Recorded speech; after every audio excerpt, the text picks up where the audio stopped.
What is up, y'all? Welcome to Chosen Price Chats. Today, I am joined by the one, the only Rob Does Pokemon.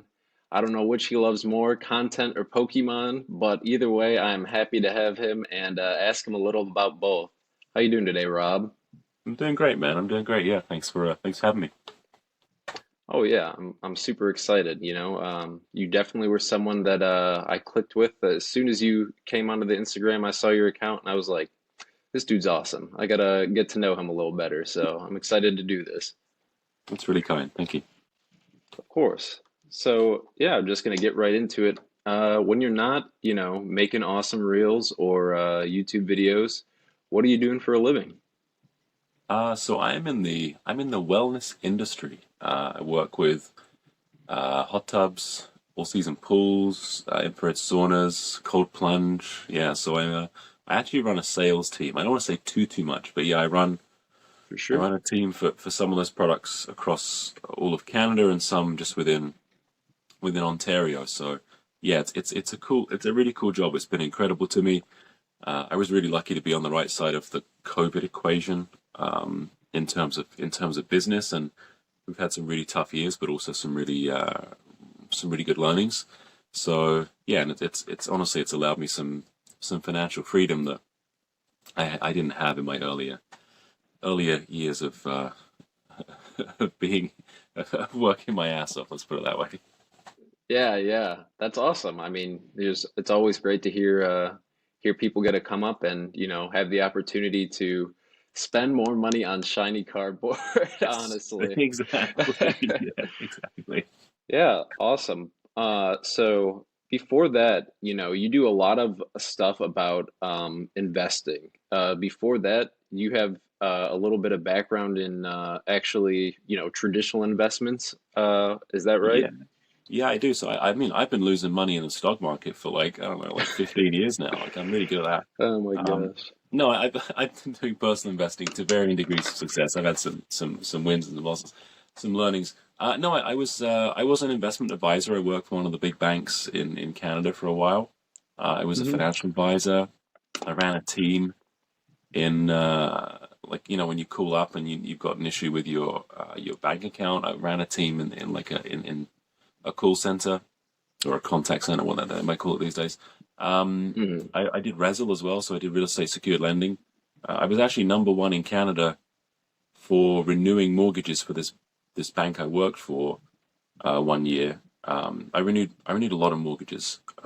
So yeah, I've learned how the banking system works. I've become a bit cynical and yeah, I'd like to give people advice that's actually good for them. As well For as sure. well as something they enjoy in their hobbies. Yeah. So yeah, I have some experience in the banking industry. Yeah. Okay. Yeah. And so, you had that, you're doing sales now, and I know the hobby sales actually from experience take a lot of time.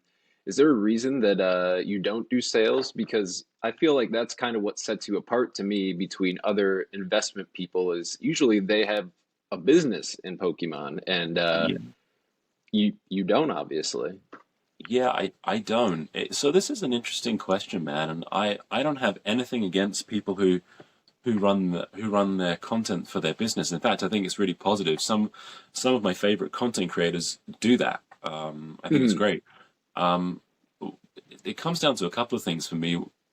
One is my own personal credibility. I don't ever want to be the guy that's saying, "Look, I think you should invest in this product," or I think this product's really great. By the way, here's the link. It's in my store. I bought too much inventory and need to shift it."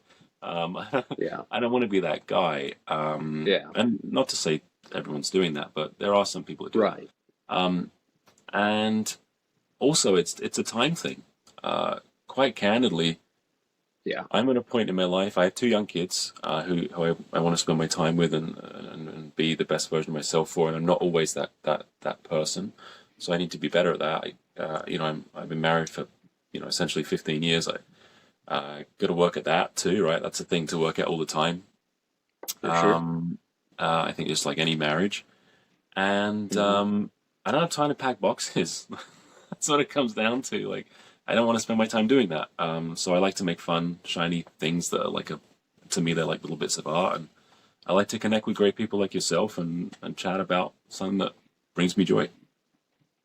Yeah, yeah, that's awesome. And yeah, I think, that is kind of what, set me or set you apart to me from other people who make investment videos is, like you said, it's not always about like, I've got all this excess inventory, here's a link, but you can't say it's, they don't have some partial foot in the game. Yeah. So, I definitely, yeah, I like that you just give the investment side and you're not really a seller. And that being said, we talked about this briefly on Instagram. Do you ever actually plan to sell? I mean, you set these price points for 5 years, you set, and everything like that, but you seem like a collector through and through, really. So, Yeah. is it more than just enjoying the market that Pokemon is? It's a conundrum, man. I think I said this to you, but like, okay, let's say my oh, let's pick a pro. Let's say let's just say the Fusion Strike booster box. Let's say it probably won't do this, but For let's say it gets sure. to $500 in 5 years. It's not going to come anywhere close to that. It's like, okay, I sell that thing. What am I going to spend that $500 on? I spend on Pokemon cards. As we go. Um, no, that there are Yeah, products I think I would sell eventually. I mean, there has to be an end game. I'm not going to get buried with this stuff. Um, right. I do need to do a better job, though, and I think I am getting better at this, of distinguishing when I make a purchase, what is actually for my personal collection and what is for the idea to sell. And I think actually buying cases of booster boxes is a good way for me to do that because it's just a brown box that's sitting somewhere. I can't get any enjoyment out of it. So Yeah. I try and kind of do it that way. I like they're just you can bench press them maybe, but yeah, they're actually heavy, man. Yeah, I've only had one, but that thing was a piece to be reckoned with. Yes, yes, they're heavy things. So yeah, I hope that answers the question. Oh, okay. Yeah. I mean, shoot, I don't think a lot of Pokemon investors or people just sitting on product do. So, yeah. So, what was your initial relationship with Pokemon like? Maybe before you even got back into Yeah, collecting. yeah. There's really three eras for me. Like there's when I was a kid, when I was 12, 13 years old. There's Okay. 2013 when because I kind of got out of the hobby. Other things happen, right? Like, I went to university, I did other stuff. I traveled around, Hmm. and then I came back to it in 2013 and then, in and out a little bit. And then kind of mainly the last kind of 2 years or so. Um, Initially it was, my best friend at the time well, one of my best friends, his name was Shorty, his name was Chris. Uh, his brother was playing the Pokemon Red on the Game Boy in the car one day when I was staying at his house and we were stopped Hmm. somewhere. I can't remember why. I was fascinated. It was just this little dude like walking around like Yeah. one of the connecting routes in the game. I was like, "The fuck is this? This is incredible!"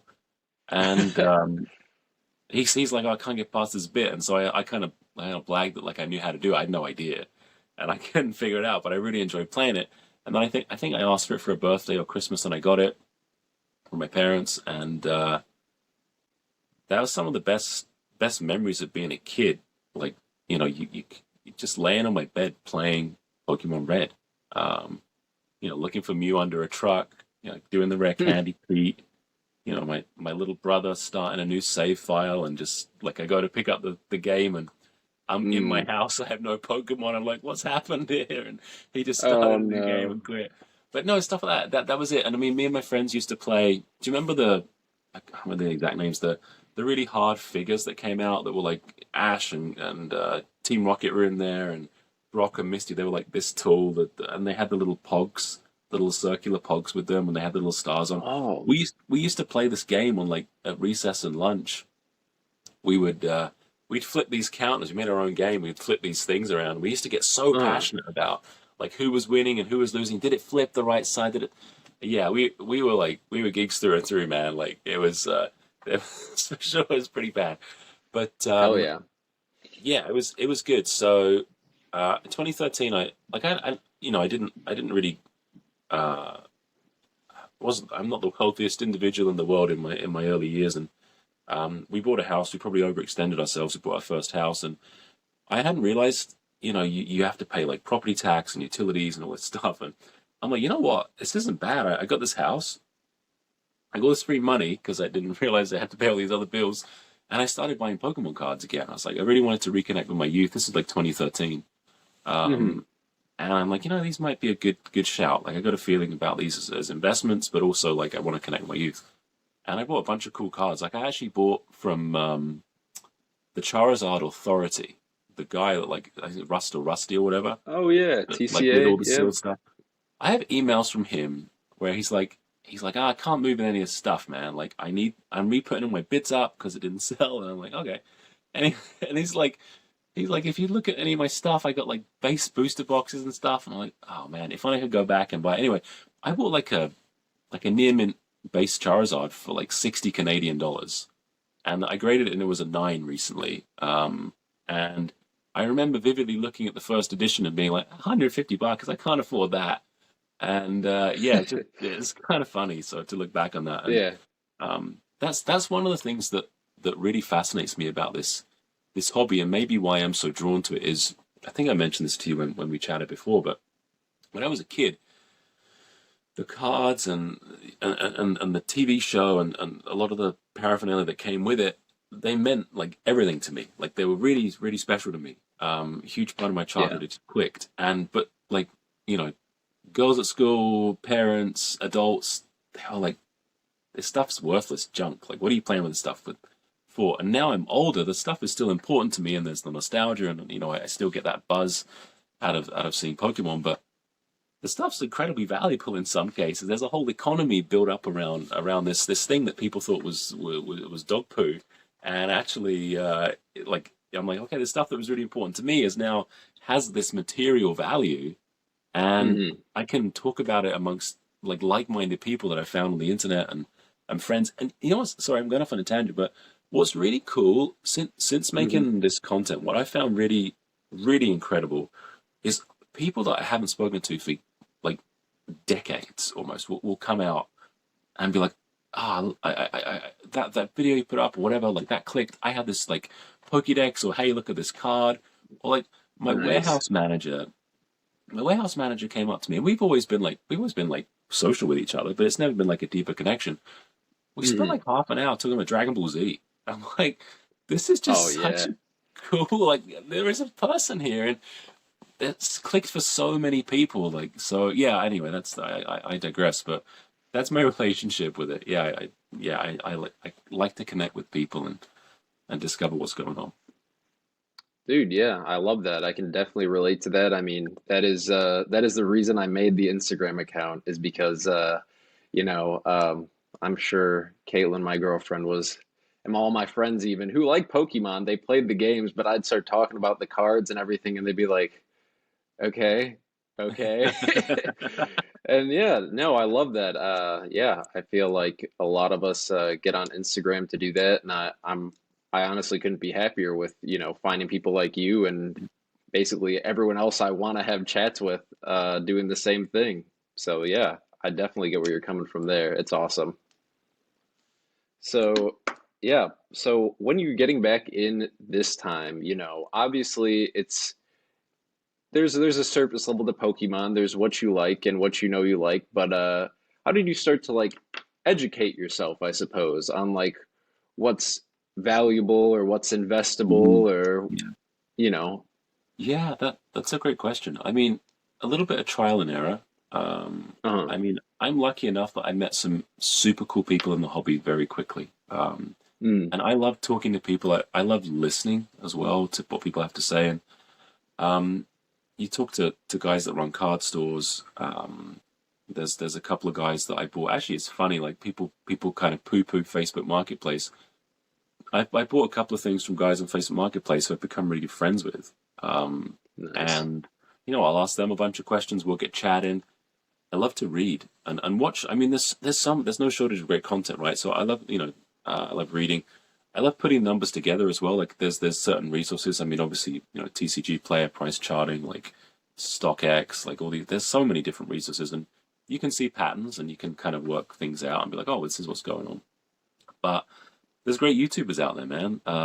There's great guys making Instagram content. And if I'm sitting in the hot tub at night, this is before I was making content. Now I just work and I make content in the evenings after my kids go to sleep, and then I probably should get more sleep. But yeah, I do still kind of digest a few creators that I really like, and depends what's dropping as well. Like if a set's dropping, then maybe there's some more stuff going on. But like guys like I like Dr. Applesauce. I think he's an interesting dude.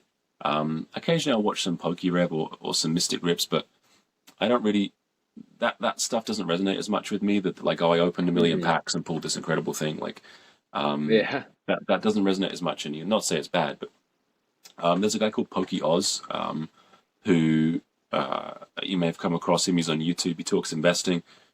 Absolute legend of a guy. I think he's incredible. I do like Danny Phantom. He seems a little bit stressed out about the margins if you're running a store, like 65% profit margin. You got to buy something and have a gross profit margin, which is basically how businesses work. He seems very concerned with that. But yeah, it's like I've seen a few of his videos. He seems like it keeps him up at night. But no, there's some really cool people out there doing a lot for the hobby, and that's what's so great about this community is there's no shortage of people to. There's also no shortage of bad opinions too, which often you learn a lot from the bad opinions and not bad opinions, but Yes. like that you can see someone's a train wreck. Or Reddit investing is hilarious too. Like you've got Oh like boy.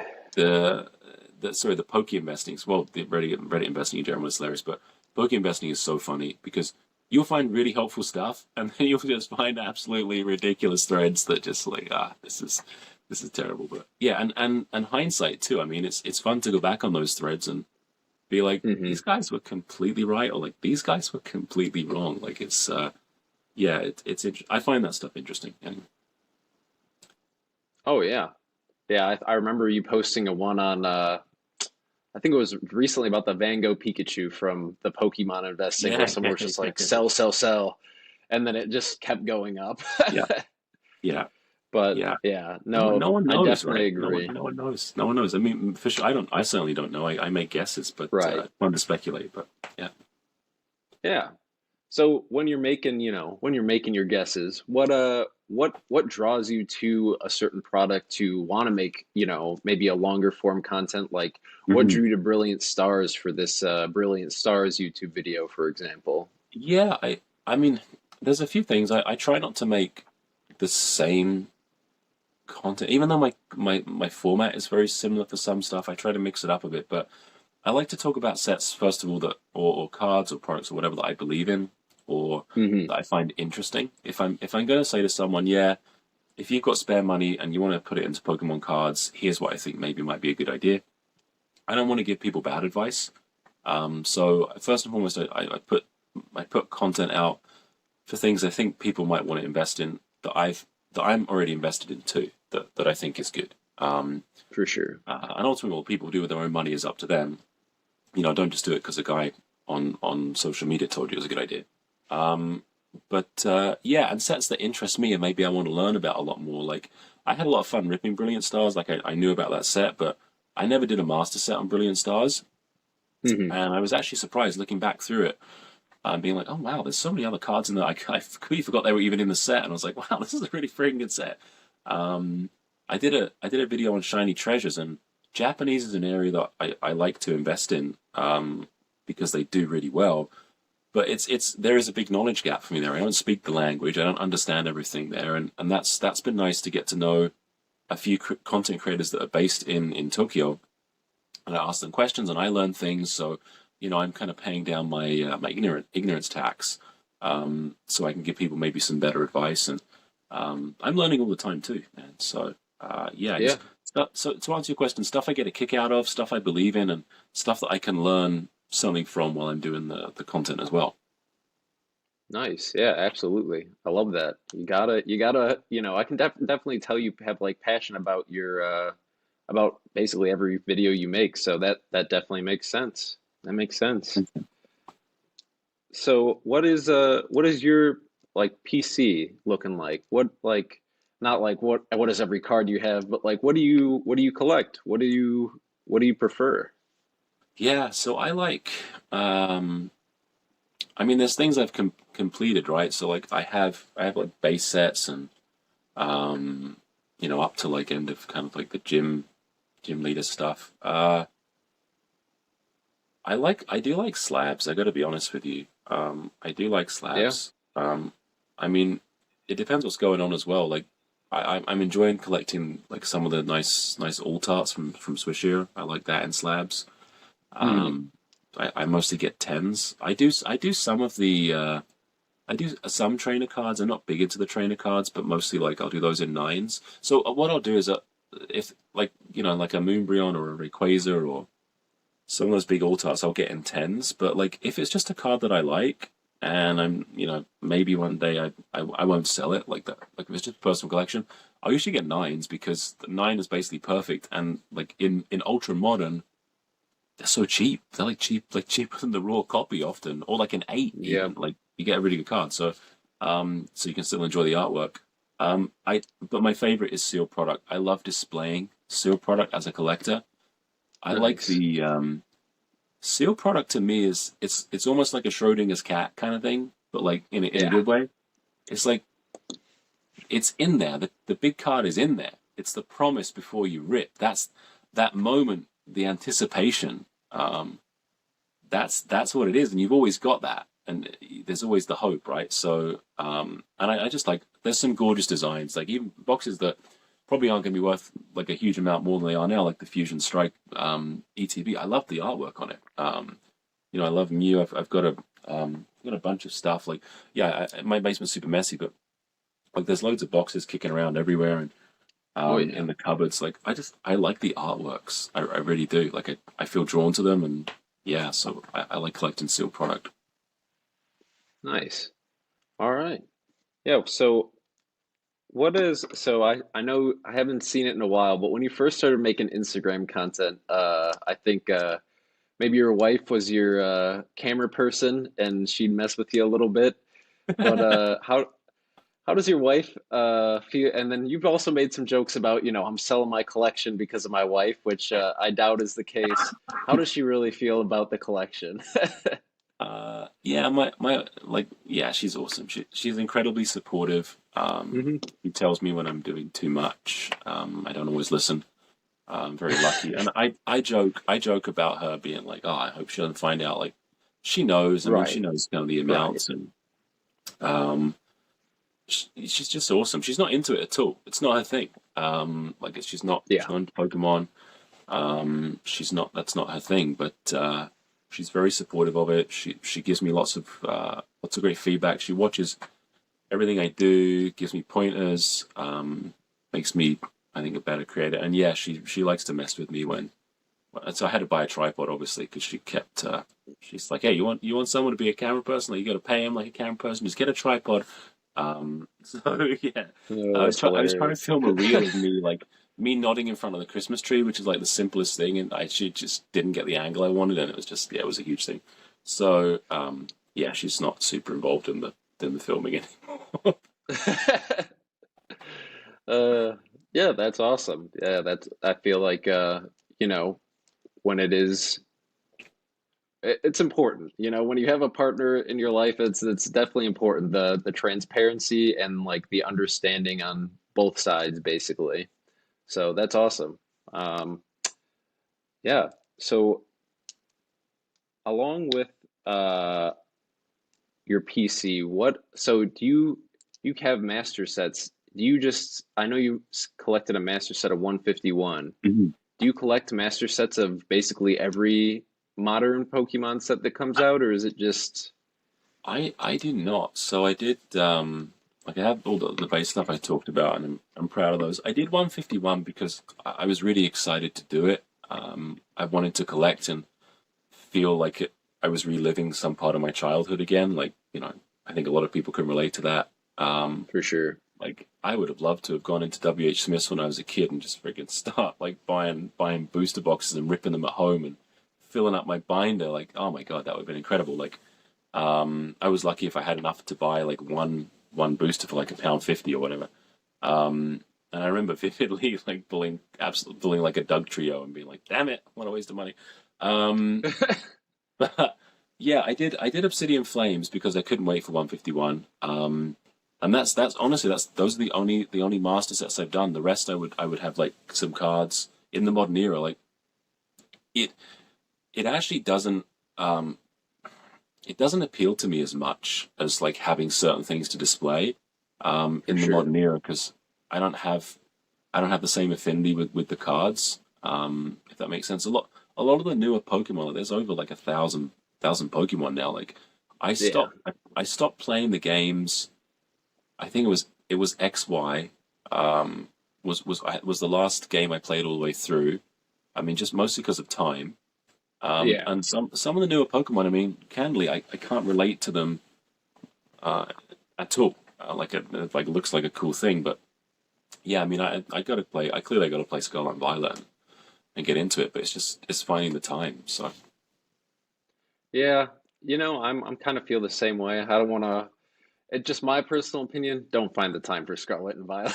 yeah, okay, that's well, that's it. Yeah, But yeah, I mean, I guess that kind of leads into, yeah, is that kind of why you're not really part of why you're not feeling Scarlet and Violet? I know you kind of mentioned that in your latest YouTube video.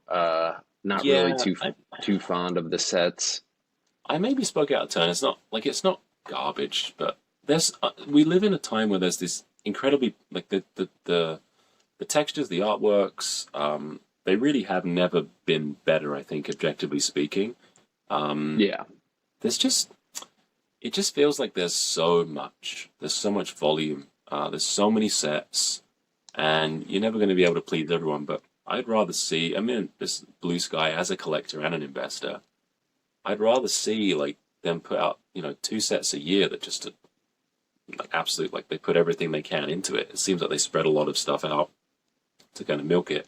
But Pokemon's a business. I think we're seeing a Yes. bit of a correction too. If I'm honest, I think we're seeing. Um, I mean, Pokemon is a company. It's got a family image, right? It's for kids, essentially. And there's been a lot of bad stuff happening. I mean, you read about like the robberies in Japan, in the Hmm. card stores, a lot of the scalping practices that objectively, I guess, ethically people see as wrong. Uh, that I think they're trying to punish a lot of that and kind of weed it out. Things like saying, "Hey, there's going to be a limited release on this, this Pikachu card, the Pikachu plays soccer, or whatever it is." And then all of a sudden they're just like, "Oh, we're going to give it to everyone," like stuff like that. I think there's some trust broken with these guys that try and get everything at release. So, yeah, and they're printing stuff into oblivion. Clearly, they're making money doing it, but it just feels like there's such volume that the scarcity isn't there, and there's a lot of Hmm. like little things as well. I'm sorry to go off on a tangent, like giving I don't care that much, but giving like legendary Pokemon just regular like rare cards. It's like the Obsidian Flames Entei, for example. That's a gorgeous artwork, and it's just, I pulled Hmm. that like I got like 16 of them. Just dilutes that Pokemon. Like every time I saw that guy pop up in the slot, I'm like, seriously, frigging guy again. But they do it to a lot of guys. They did like Paradox Rift is really bad for that too. Like there's just I think legendary Pokemon should be really special cards.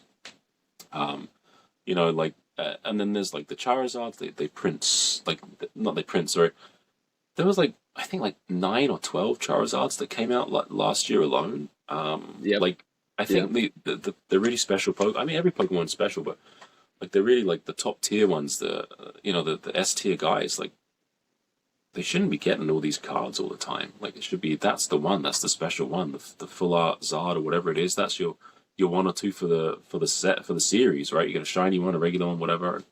Um, that's the one you cover. So anyway, that's my take. Oh yeah, I'm kind of with you. I feel like the Zard printing last year was ridiculous. The amount of copies that Pokemon has is crazy. They gotta give up other they gotta give other Pokemon their shine. Yeah, And so I'm with you. It's not stale. They're still making a lot of great arts, but they gotta spread the spotlight a little.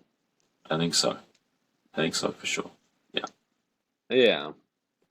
So when you're making a investment in this hobby, Is there a difference in your decision-making process between making like a traditional stock investment or any traditional investment? Uh, yeah, there really is. I mean, the thing about so if, I mean, if we're taking the stock market for example, just so we're clear, like Pokemon investing should not be. I personally believe it should not be more than at the absolute max 15% of your portfolio. But for most people, I think it should be Hmm. more like 2 to 5. It should Yeah. not be a huge chunk.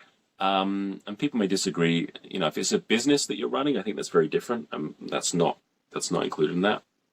But what you're doing with your discretionary income in terms of investing for your future, your retirement, like goals you may have before that, you know, maybe you want to buy your first property or you're saving up for a large purchase, whatever it is. Um, yeah, I mean, there should be a mix of everything, right? You should have your fixed assets, you know, things like you know your bonds and like GICs, and then you should have like your liquid assets and different risk tolerances.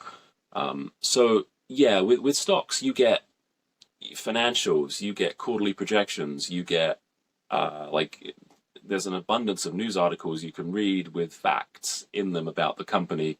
There are shareholder meetings. There are like Hmm. all the stuff that you can get to make like so Yeah. much more. It's not like Pokemon come out and say, "Hey guys, here's the plan. We're going to release another reprint of Silver Tempest around here, and then we got a couple more. Dude, we're going to bring Silver Tempest around again next year too. By the way, Crown Zenith's going to get the reprint here, reprint here. In total, you'll see 2 million cards, so there'll be somewhere in the region of 100,000 Lugiers out there, and then you can kind of make your decision on where things are going. You don't have any of that information. It's you have some charts, and there's manipulation on Wall Street for sure. Like people know that, but like if I want to go and drive the bid up on TCG Player for Evolving Skies, for example, I can do that. I can buy and sell it myself for a little bit and drive the price up.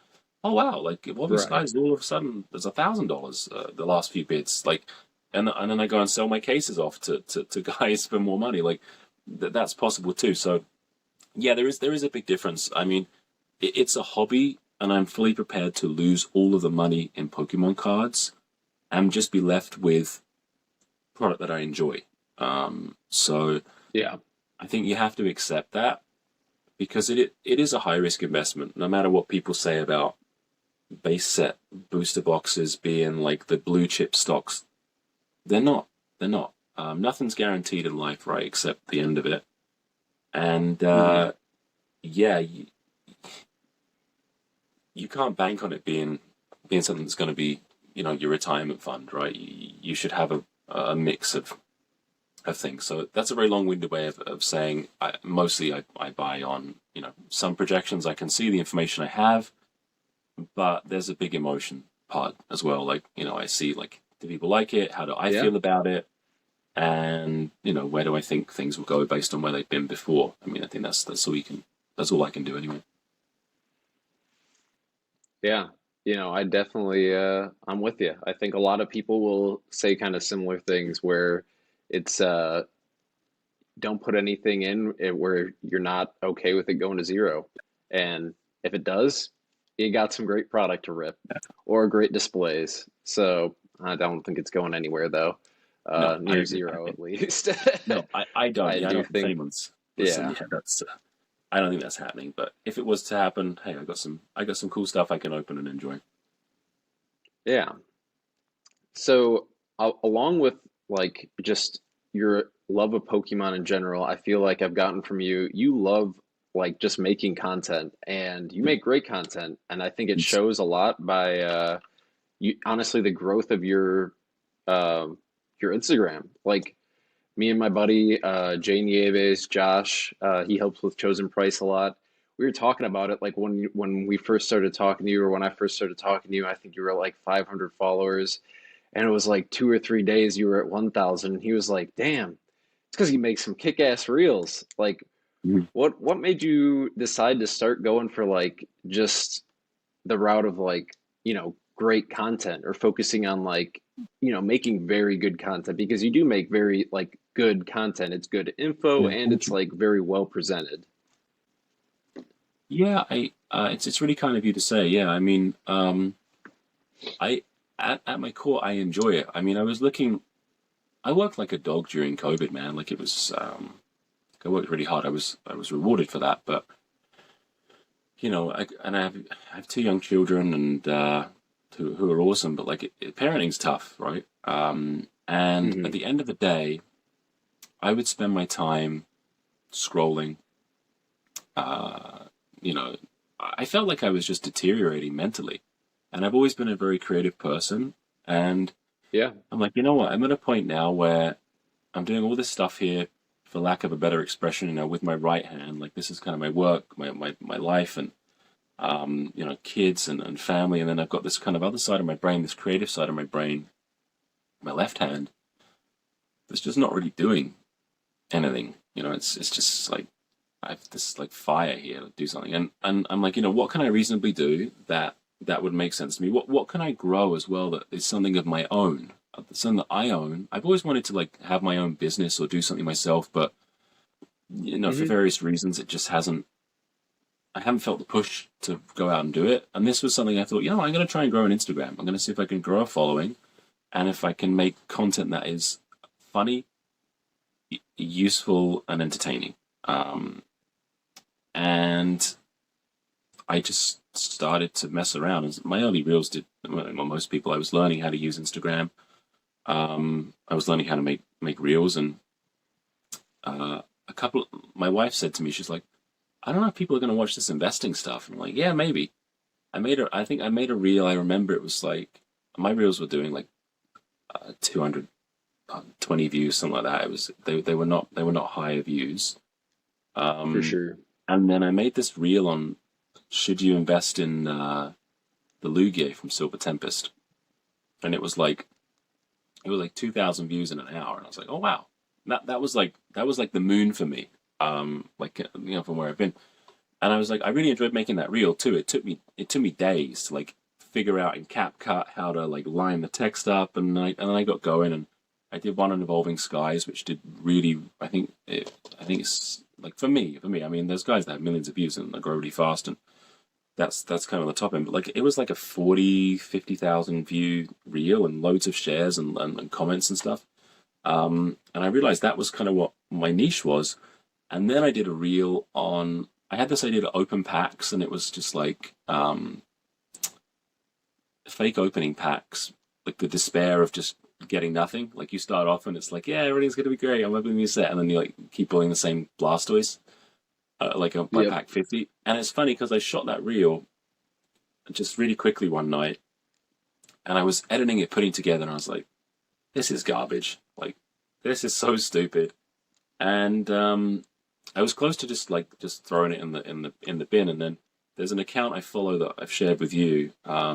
I think it's in Yeah. years is his name, Night Owl, something like Night Owl is the company I think, and he has had a post that came out that day which literally said post the reel as like this inspirational account. So I posted it, and it's like 190,000, 200,000 views, and that reel is Oh where my it started to gosh. get traction. That's the one that started good traction for me. And for me, being a dude in my basement with Pokemon cards, I'm like, wow, that's pretty good. And yeah, from then on, Absolutely. just like fuck, I'll make content that I enjoy making. Um, and that's kind of just how I've been ever since. Dude, yeah, that's awesome. I think I can speak for myself at least, and hopefully everyone watching. Very glad you decided to flex that creative side of you and start Thanks, making man. content. Yeah, it's always a joy to watch, and yeah, seriously, not much more to say than that. It's awesome. Yeah, But you really know, kind. yeah, of course. Yeah, just some final thoughts. I'm not going to keep you too long, not going to keep you the whole night, but just where do you see the hobby, not from a financial standpoint, in 10 years? So I think it Pokemon's not going anywhere. Um, Hmm. there's always going to be other things people are interested in, and that's okay. Like I think the One Piece card game seems to be pretty big for people right now, as an example. Sure. But it's never like, hey, like Pokemon dies, and One Piece is the big thing, and like I mean, Pokemon's huge, and the people have. people have room in their hearts for lots of different hobbies, right? It's just like, it's not just like I only like Pokemon, I can't like anything else. So I see the hobby. I see a lot of kids getting into it now, which is really the most important thing. Like that's one of the good things about Scarlet and Violet era is there's so many kids like getting into it and ripping it and enjoying it, which is For sure. ultimately what it's about. They're building theme parks and stuff. Like I just see it getting bigger and better. They'll make bad games. They'll make really good games. That'll happen. That's true with any franchise. And they'll Hmm. make good sets and bad sets. There'll be good and bad eras. But what I think Pokemon are, what I hope, I guess, and this is what I see is Pokemon do start to really think about the adult collectors as well as the new like the kids coming in, right? Because that's a huge Hmm. part of their market, and you're going to start seeing. I mean, if you think I was 12 and I'm like 36, 37 now, um, I'm like guys like me, yourself, like we're going to enter our peak earning years in the next kind of 15 to 20 years, right?